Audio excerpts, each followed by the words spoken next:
Video patrocinado por Catusjack Studios. La enterradora de Ezequiel Zanardi. Fue en agosto del 97, cuando nos casamos y decidimos que nos teníamos que mudar de la casa de mis padres. Todavía Mariana, mi esposa, estaba embarazada de Camila, así que un lunes me tomé el día en el trabajo y salimos a ver casas. Era difícil elegir, ya que las casas grandes eran caras y las que podíamos comprar eran demasiado pequeñas. Pasamos por varios barrios, hasta que llegamos a Belgrano. Allí había una casa que estaba a la venta, y que era medianamente accesible, teniendo en cuenta que era una casa estilo colonial, pero estaba muy bien cuidada a pesar de eso. La mujer de la inmobiliaria entonces comenzó. Esta es una casa que data del siglo XIX, por lo que pueden ver está impecable, es amplia, acá está la cocina y más allá hay 2 habitaciones y, junto a las habitaciones el baño. Nos mostró la casa que nos había convencido mucho, tenía un parque trasero que era realmente inmenso y en medio un ambulla viejo. Si bien tendría que pedirle a mis padres dinero para terminar de pagarla, valía la pena aprovechar la oportunidad. Decidimos entonces comprarla. Pese a que era demasiado grande para los 3, lo vimos con ojos de oportunistas. Pero no era solo la casa lo bueno, al parecer, había buenos vecinos. Al lado teníamos una pareja cuya mujer estaba embarazada de trillizos, por lo que se pasaba horas hablando con mi esposa del parto, y de todo el tema. Estaba después del otro lado, un hombre joven, pero que a pesar de que la juventud de hoy es muy escandalosa, jamás dio problemas a nadie. Enfrente, vivía una mujer que se llamaba Evangelina, la curandera como le decía la gente. Al parecer esta mujer había curado a mucha gente cuando joven y hasta había salvado de la muerte a un niño. Era alguien que conocía muy bien lo que comúnmente se llama magia blanca. Pero sufrió mucho durante su vida, sus 2 únicos hijos y su marido habían muerto en un incendio hacía más de 15 años. Era una anciana senil, que estaba la mayor parte del día sentada en la puerta, hablando incoherencias apoyada sobre su bastón, pero que por momentos tenía ratos de lucidez. El hecho fue que, todos, quizás como una costumbre en el barrio calculo, nos dieron la bienvenida al barrio. Era, sinceramente, gente muy amable. Los primeros días se nos fueron acomodando las cosas, instalando la habitación de la beba, que estaba pronta a nacer. A la semana de habernos mudado, Alejandra, la mujer de al lado, había tenido familia. La vida era tranquila en nuestra cuadra, la gente era muy solidaria y si alguien necesitaba todos corrían por él. Un mes después del parto, un miércoles a la noche, recuerdo que eran las 2:16 exactamente de la mañana y me había despertado por los llantos de un bebé, más bien varios bebés a la vez, llorando a gritos y alaridos. Desperté a Mariana y le dije, ¿escuchas? ¿Escuchas cómo lloran esos bebés? Parecía que los niños estaban siendo torturados por cómo lloraban, y entre sueños respondió, deben ser los hijos de la chica de al lado. Efectivamente así era, ya que hablando después con Mariana, ella confesó que los niños no dormían bien. A altas horas de la noche siguiente los mismos llantos espantosos volvieron a despertarme, que a veces hasta parecían provenir de la misma casa. Como era viernes, aproveché que al día siguiente no trabajaba y en el desvelo salí al parque trasero. Allí me senté, recuerdo que hacía bastante calor, cosa que no soportó, comencé a caminar despacio, porque el jardín era tan grande como oscuro. Cuando llegué al ombú sentí un escalofrío digno de un día de temperaturas bajo cero, me detuve un segundo frente al árbol y me pregunté por qué, pero no fue nada alarmante para mí así que, seguí mi marcha esta vez hacia un banco que había ni bien salía uno de la casa. Entonces me senté, tiré la cabeza para atrás y di un suspiro, volví nuevamente la cabeza hacia adelante, me llevé las manos a la cara. El calor se estaba empezando a volver agobiante, cuando levanté la cabeza miré hacia el ombú y vi a una mujer, alta, vestida de negro, o al menos eso parecía, no sé si me estaba mirando o no, ya que no había casi luz en ese parque, pero sí recuerdo que estuvo allí unos segundos, inmóvil. Cerré los ojos con fuerza, y al abrirlos, la mujer había desaparecido e instantáneamente los bebés dejaron de llorar, casualidad quizás.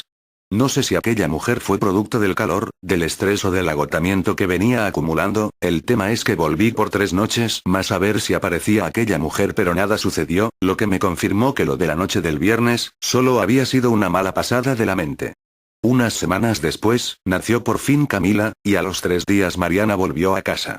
Transcurridas varias noches, Mariana se despertó muy sobresaltada, transpirando y pálida, casi no podía hablar. Le pregunté qué le pasaba y me dijo que nada, así que me di media vuelta y seguí durmiendo. A la mañana siguiente la noté preocupada, inquieta, así que nuevamente le pregunté si le pasaba algo. Ella se sentó. Anoche tuve un sueño la verdad horrible, soñé que entraba al cuarto una mujer y se la llevaba a Camila.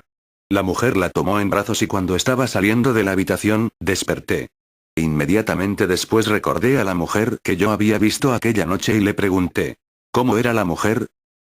Alta, vestida de negro, con guantes largos, negros también, no pude verle el rostro, pero fue horrible, comentó angustiada. Obviamente me pareció más que raro tal coincidencia, pero sabía que no tenía nada que ver, nunca creí en historias de fantasmas. Por lo pronto Camila estaba muy inquieta, no dormía bien y comía muy poco. Mi esposa la llevó al médico pero este dijo que todo estaba bien, que solamente era cuestión de tiempo para que se regularice todo. Las siguientes 3 noches pasaron en paz, Camila había empezado a mejorar un poco, solo habían pasado 3 días. A la cuarta noche recuerdo que comencé a escuchar los llantos de los bebés, miré el reloj y eran las 12 en punto. No sé por qué, pero la hora me quedó grabada. Comenzaron los llantos y casi al unísono Camila empezó a llorar también, y estaba realmente desconsolada, lloraba y no podíamos encontrar la razón. El hecho es que, al cabo de 1 hora Camila se tranquilizó y, aunque los niños seguían llorando, Mariana se durmió, yo no pude. Nada pasó en unos 30 minutos, hasta que nuevamente se despertó mi esposa pálida y sudando como en el sueño anterior. Efectivamente había tenido el mismo sueño que esa noche, pero solo que esta vez la mujer salió del cuarto con Camila y cuando Mariana salió a correrla, despertó. Por la tarde llamó su madre, para avisarle que su padre había tenido un accidente. Al parecer había resbalado en la bañera y estaba muy grave. Mariana tuvo que dejar a nuestra hija con Alejandra y salió corriendo para allí. Camino al hospital, no pudieron pasar más cosas, un choque múltiple en Libertador hizo desviar al remisero unas cuantas cuadras, por lo que se tardó casi 15 minutos más en llegar, cuando llegó encontró a su madre en la oficina de informes, llorando y le dijo. ¿Cómo está papá? ¿En qué habitación está? Habla mamá, decime algo, ¿qué pasa? Le gritó con desesperación. La madre se quedó inmóvil unos segundos. Tu padre murió hace 10 minutos, replicó con los ojos llorosos. Después del funeral mi esposa comenzó a pasar más tiempo con su madre y le comentó el tema de los sueños que tenía, ella le confesó que también había tenido esos sueños cuando nació Mariana y que eran perfectamente normales para las madres que recién acaban de dar a luz, así que nos despreocupamos del asunto. Pasados 4 días del funeral Mariana iba para la casa de su madre, al cruzar, pasó por al lado de la anciana que estaba, como siempre, sentada en la puerta de su casa sosteniendo su bastón con ambas manos, y con la vista perdida, fija hacia adelante, decía con ritmo pauseado. Yo siempre viví acá, este es un barrio bueno, la gente te ayuda siempre. Mariana pasó por su lado y la miró casi como sintiendo pena, cuando llegó a la esquina metió la mano en el bolsillo y notó que se había olvidado la caja de Valium que tenía que llevarle a su madre así que, volvió a buscarlo. Cuando salió nuevamente hizo el mismo recorrido y otra vez pasó por al lado de la anciana y justo cuando la estaba pasando dijo. No se preocupe mijita, él la cuidará mejor desde donde está, así debía ser, sí, así debía ser. Inmediatamente Mariana abrió los ojos a más no poder, se dio media vuelta y la mujer la estaba viendo fijo. ¿Cómo dice? ¿Qué es lo que dijo? La anciana volvió la vista hacia adelante, cambió la expresión del rostro y siguió. Yo siempre viví acá, este es un barrio bueno, la gente te ayuda siempre. Mi esposa que no es nada escéptica para estas cosas, se asustó un poco, no entendía cómo podía haber pasado aquello. Cuando llegó me lo comentó y le dije que no tenía nada que ver, esa mujer no estaba en su sano juicio y lo que dijo no quería decir nada, pero no sé por qué ella pensó que lo dijo por el fallecimiento de su padre. Claro que no le preocupaba que la anciana lo supiera porque era bastante lógico que viviendo enfrente se enterara de tal tragedia, el tema era lo que le dijo, porque se lo había dicho. Tendrías que haber visto cómo le cambió el rostro cuando me lo dijo, cambió la expresión, me decía. La cosa quedó ahí, no sabíamos si era solo otra incoherencia más de la pobre, que era lo más seguro. Mariana no quedó convencida, quizá por el hecho de pensar que la mujer podía comunicarla con él. La cosa es que al día siguiente ella salió y se cruzó de nuevo, esta vez exclusivamente para hablar con la mujer. ¿Qué tal? ¿Se acuerda de mí? ¿Se acuerda lo que me dijo? La anciana seguía diciendo cosas sin sentido, una tras otra como si mi mujer no estuviese allí. Quiero un caramelo de miel, siempre me gustaron los caramelos de miel, denme uno por favor. Mariana obvió las palabras de la mujer y siguió. ¿Usted por qué lo dijo? ¿Hay algo que yo tenga que saber? Mi padre murió hace 2 semanas, ¿sabía? La anciana jamás contestó sino que seguía pidiendo caramelos de miel, como le era costumbre. Mi esposa la dejó y volvió a casa llorando. Esa misma noche nos acostamos temprano, y como era costumbre Mariana volvió a soñar, pero esta vez no era la mujer de negro, sino que ella estaba en el parque de atrás, miró hacia atrás y volvió la mirada hacia adelante, cuando lo hizo estaba su padre casi junto a la pared que daba a la casa de Alejandra, quieto, casi petrificado hasta que, levantó el brazo izquierdo y le señaló el viejo ombú. El sueño era muy misterioso, ella estaba convencida que era un aviso, una señal, de que... No sabíamos. Traté de calmarla, y de decirle que no había explicación lógica para pensar que aquello era una señal. Los días pasaron y la psicosis llegó a que me dijera que quería hablarlo con su tía, que era parapsicóloga. Me negué rotundamente, las cosas estaban yendo demasiado lejos ya, dormía poco y se la pasaba diciendo que su padre quería decirle algo. Cuando pensé que los sueños de la mujer alta se habían esfumado, nuevamente, la noche siguiente soñó con ella. Esta vez la mujer bajó hasta la mitad de las escaleras. No entiendo para qué me contaba esos detalles irrelevantes, que tenía que ver si la mujer salió, bajó o se quedó arriba, si todo era producto de su imaginación. El tema es que con ese ya eran 3 las veces que soñaba con esa mujer, la cosa se estaba poniendo preocupante. Decidí que lo mejor era que viera a un psicólogo, la muerte del padre la había puesto muy histérica. Cuando se lo dije se puso peor, como si la estuviese tratando de loca, así que para no ponerla peor, opté por olvidarlo de la terapia. Al otro día, salió a hacer unas compras, cuando volvía pasó por la casa donde estaba la anciana sentada y seguía, por supuesto, diciendo cosas sin sentido. Cuando estaba exactamente a su lado la anciana la tomó del brazo con fuerza, abrió los ojos de par en par y entre dientes y con voz ronca y grave le dijo: ella nunca los quiso Mariana, nunca los quiso. Por supuesto esto fue más que demasiado para mi esposa que sin más, cayó desmayada en ese preciso momento. La gente no supo qué hacer así que llamaron una ambulancia. Cuando llegué a casa me encontré con lo que había pasado, y salí al hospital. Obviamente no había sido más que un desmayo, pero estaba muy débil cuando la vi. Me dijo que la mujer de enfrente la había tomado del brazo y me repitió sus palabras. Juró y juró que no era la anciana, que era la voz de su padre. Yo ya no sabía qué hacer, no podía manejarlo, la histeria me estaba atacando a mí también. ¿Cómo podía ser tan crédula? Entiendo que la muerte de su padre la afectara, pero esto ya era demasiado. Esa noche, algo que pasó me movió el piso a mí, y tuve que aceptar que algo raro estaba pasando. Mariana se acostó rendida y se durmió enseguida, raro en ella últimamente, pero siempre que se acostaba y se dormía enseguida, soñaba con la mujer aquella. Y efectivamente así fue, solo que esta vez, mi esposa la corrió hasta alcanzarla con Camila en brazos y cuando la alcanzó, solo atinó a tomarla del brazo y la mujer dejó caer un anillo que llevaba puesto, al final de las escaleras. Cuando nos levantamos, ella salió primero de la habitación, le dije que se fijara la ropa afuera que se estaba secando y no contestó, volví a repetirle y no tuve respuesta hasta que salí y al bajar las escaleras estaba allí petrificada, dura, le pregunté qué le pasaba y no me contestaba. Cuando la alcancé vi, en el piso, un anillo, es el anillo que llevaba la mujer de negro, dijo. Yo no podía creer lo que estaba viendo, es que de hecho el anillo no era de ninguno de los dos y no había forma de que haya llegado allí por sí solo. Era una alianza, con un grabado muy sofisticado, gruesa, parecía valer una fortuna. Enseguida tomé el anillo y le dije que mañana iríamos a visitar a su tía a ver si sacábamos algo en limpio. Recuerdo que ese día Alejandra había viajado a San Luis a visitar a unos parientes y nos había pedido si de cuando en cuando podíamos ir a ver que todo esté bien en la casa. Por supuesto, aceptamos. Llegó la noche y habíamos acordado que yo me quedaría de guardia y si Mariana volvía a soñar otra vez con la mujer, la despertaría de inmediato. Cuando se durmió yo seguía pensando, como lo hice durante todo el día en ese anillo, parecía tener algo extraño, casi macabro, seguramente era pura sugestión mía, pero el hecho era que así me parecía y el no saber a qué nos estábamos enfrentando, si es que a algo nos enfrentábamos, me aterraba. Esa misma noche recuerdo que mientras las horas pasaban y yo luchaba para no quedarme dormido, comencé a escuchar nuevamente a los bebés llorando, claro que se me puso la piel de gallina, más cuando me volví hacia el reloj y vi las 12 en punto. Si Alejandra se había ido no había forma de que se escucharan esos llantos, salvo que, no provinieran de su casa. Bajé, agarré la llave de su casa y fui a ver, no podía ser posible. Entré, revisé cuarto por cuarto, la cocina e incluso el baño, pero no había nadie. Recordé de un flash, la razón por la cual estaba despierto a esa hora, y corrí a casa.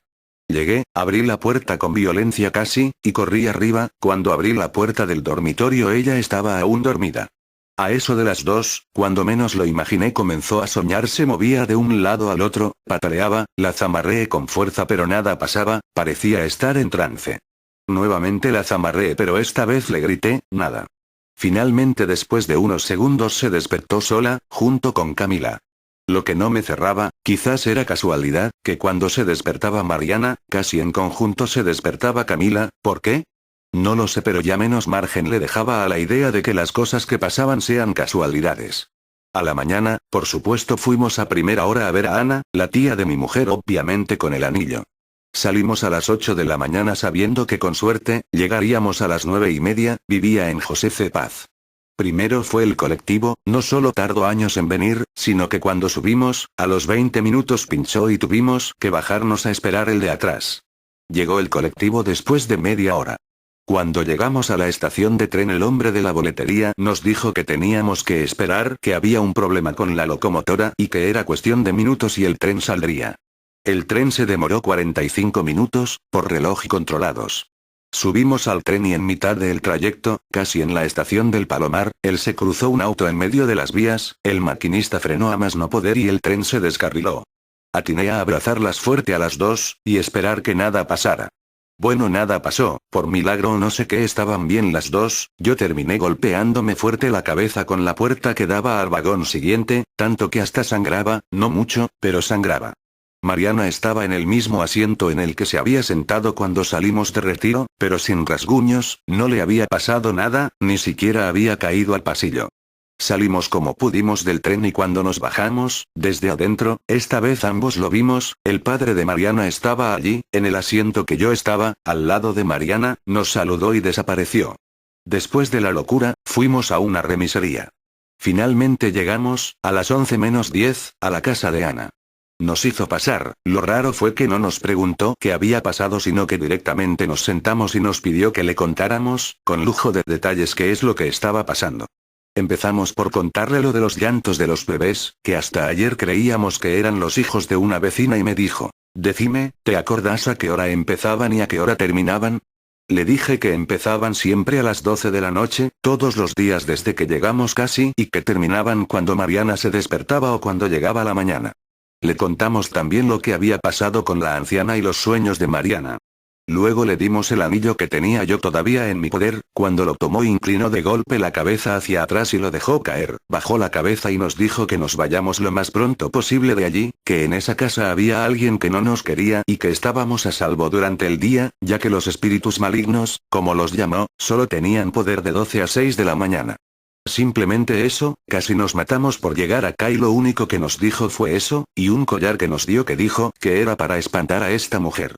Nos dijo que había que ponerlo en la cuna de Camila, ya que era obvio que ella tenía mucho que ver en lo que esta mujer quería. Le pidió por favor a Mariana que le preguntara a la mujer en su próximo sueño qué era lo que quería, porque estaba allí y qué pretendía con todo eso. Luego cuando nos íbamos, Mariana se adelantó, entonces me tomó del brazo y me dijo, Cava, porque en tu casa hay una tumba, no en tierra, pero hay una tumba, búscala y vas a tener algo más en claro, solo sé eso, espero que la encuentres. Nos fuimos para casa sin ningún problema durante el viaje. Cuando llegamos había un montón de personas en la puerta de la casa de la anciana, Evangelina, pregunté qué pasó y nos habían dicho que la mujer había enfermado, y que como no quiso irse de allí, hubo que instalar toda una verdadera habitación de hospital en su cuarto. Me afligí por la pobre, ya que no tenía ningún familiar y los vecinos juntaron entre todos para pagar los gastos a los que sin más que decir, me adherí. Nos fuimos entonces para casa a descansar después de la agotadora jornada que habíamos tenido. Colgamos el collar de inmediato en la cuna de Camila y nos recostamos. Me desperté como a las 4 de la tarde, Mariana no estaba y Camila dormía todavía. Bajé y la encontré en el comedor, llorando desconsoladamente. ¿Qué pasó? Le dije. ¿Cuándo va a terminar todo esto? Tengo mucho miedo de no saber qué pasa. Yo también, pero confío en que todo va a salir bien, tu padre nos está cuidando, le dije. Mariana después, se fue a la casa de la madre y le dije que se quedara a dormir allí, que sería mejor. No fue mejor la oportunidad para empezar a cavar y ver qué era lo que encontraba. Ya que me había dicho que en la tierra no estaba, descarté la pala y tomé un pico, pero no sabía por dónde empezar, así que, me senté primero a tomar algo, miraba cada rincón de la casa a ver cuál de todos podía ser una tumba y, sinceramente, todos los rincones de la casa lo parecían. Cuando estaba a punto de empezar a cavar a la marchanta, comenzaron los llantos, me di vuelta y quise tratar de fijarme a ver de dónde venían, ya que lo más probable era que la tumba estuviese allí. Empecé a caminar por el comedor y al salir al patio de atrás los llantos eran más tenues, por lo que volví de inmediato para adentro, caminé hacia la puerta y parecía que se los escuchaba más, salí, di la vuelta al jardín y del lado de afuera de la casa pude localizar que se escuchaban por la parte media de la casa. Cuando entré para clavar el pico donde se escuchaban más claramente, vi la mujer otra vez, parada en la puerta que daba al patio trasero señalándome con el dedo, como si estuviese haciendo algo que no le gustaba y de hecho, me juego que así era. Le pregunté quién era, qué quería y qué pretendía, la mujer seguía allí, bajó el brazo y dejó de señalarme y se desvaneció. Al instante dejaron de llorar los bebés, no me pude guiar más pero, tenía más o menos idea de dónde estaba seguro provenían. Así que con pico en mano empecé a romper la pared, cavé y estuve casi 2 horas haciendo un agujero en el que cabían fácil, 5 tipos parados. Nada había hasta que miré con atención a uno de los extremos del agujero, y vi la punta de lo que parecía ser una manta, rompí con fuerza esa parte y, cuando abrí la manta en efecto, había dentro lo que parecían ser 5 juegos de esqueletos de niños de no más de 3 meses, con lo que parecían ser cráneos fragmentados. La experiencia fue más que morbosa, pero ahora ya sabía de dónde venían los llantos, pero, ¿cómo llegaron allí esos huesos? ¿Qué ser humano con mente perturbada podía haber llevado a cabo este acto tan macabro? El tema era ahora, esconder los huesos y explicarle a Mariana tal agujero en la pared que aparentemente no tenía motivo alguno. La mantuve lo más posible en la casa de su madre, hasta que, finalmente por la tarde mi esposa volvió a casa. Lucía más animada, la noche lejos de acá parecía haberle hecho bien, hasta se mostraba optimista. Cuando vio semejante buraco en la pared, obviamente me preguntó qué había pasado y le tuve que decir que pensaba instalar una ventana allí. Realmente una excusa más que ridícula, pero el hecho de que la pared en ese estado no tuviera otra explicación lógica, le hizo creer de inmediato lo que le había dicho. Llegó, nuevamente la noche, la última que pasaríamos en esa casa. Camila se durmió casi de inmediato, luego siguió Mariana y, como era costumbre últimamente, yo me quedé despierto. Alrededor de las 11:30 de la noche escuché el timbre. No me imaginé quién podría ser, solamente Alejandra que haya vuelto antes de tiempo y quisiera las llaves de su casa.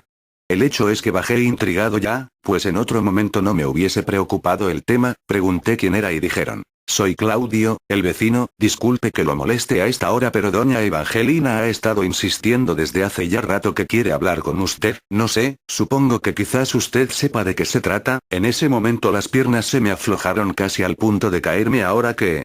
Si me llamaba esa mujer seguro algo raro era, algo que tenía que ver con el padre de Mariana o peor, con la mujer de negro. Me puse lo primero que tenía a mano, y salí. Llegué y en la casa solo estaban Claudio y la enfermera que estaba cuidando de la pobre viejecita. Era un cuarto con muebles muy antiguos, no muy acogedor que digamos, había bastante humedad en las paredes y olía a viejo, que me perdone la pobre anciana, pero así era. La mujer, aunque estaba más débil que de costumbre, parecía haber recobrado la cordura de golpe y me invitó a sentarme. Me preguntó por mi esposa y le dije que estaba bien ahora, pero había estado algo perturbada, no sé por qué, pero hablaba con la anciana como si ella ya supiese todo, y que de hecho luego no sé por qué, pero hablaba con la anciana como si ella ya supiese todo, y que de hecho lo sabía.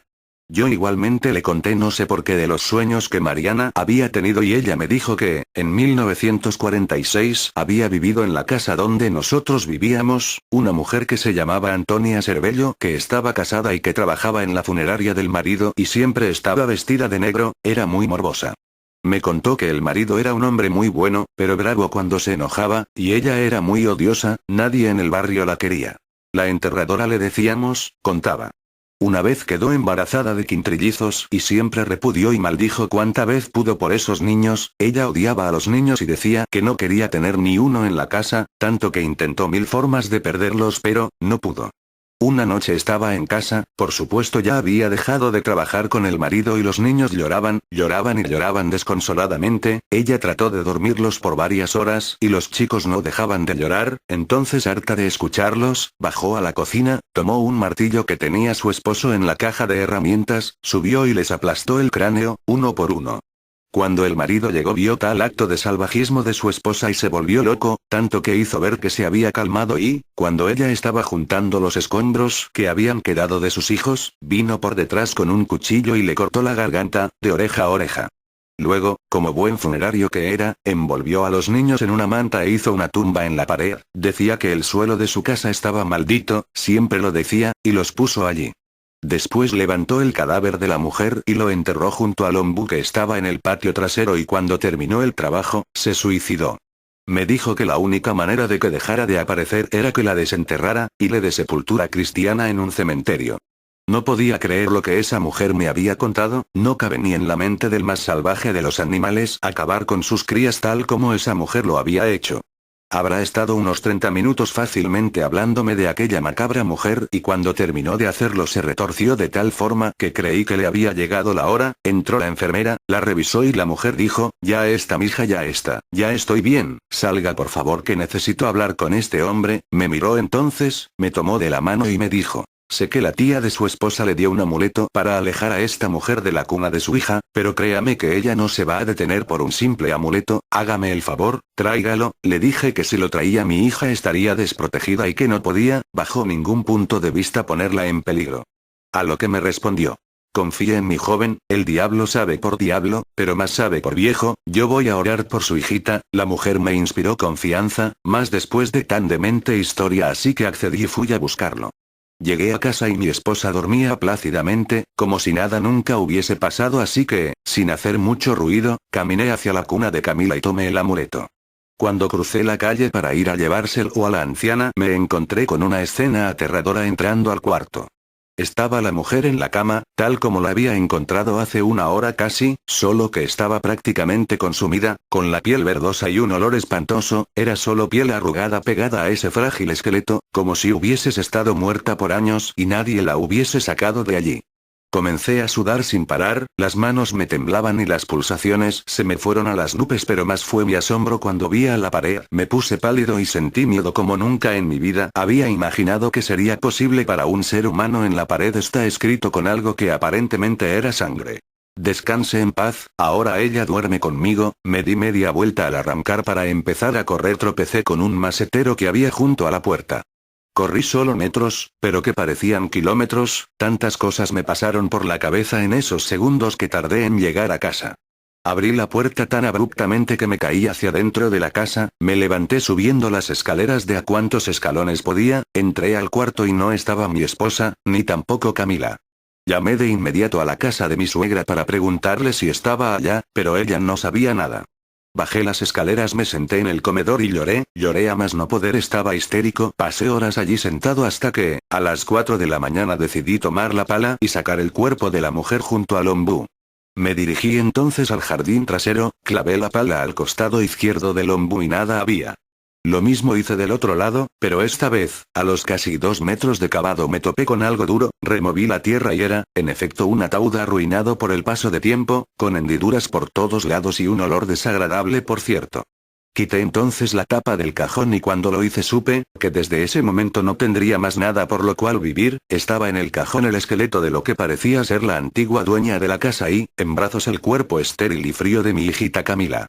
Sin más que gritar como un desconsolado abrazado al cuerpo de Camila, sin saber por qué me había pasado esto, cuando se me agotaron las lágrimas, hice las camas, me cambié, me puse la mejor ropa que tenía, me peiné, tomé las llaves, salí y cerré la puerta para nunca más volver a la casa aquella.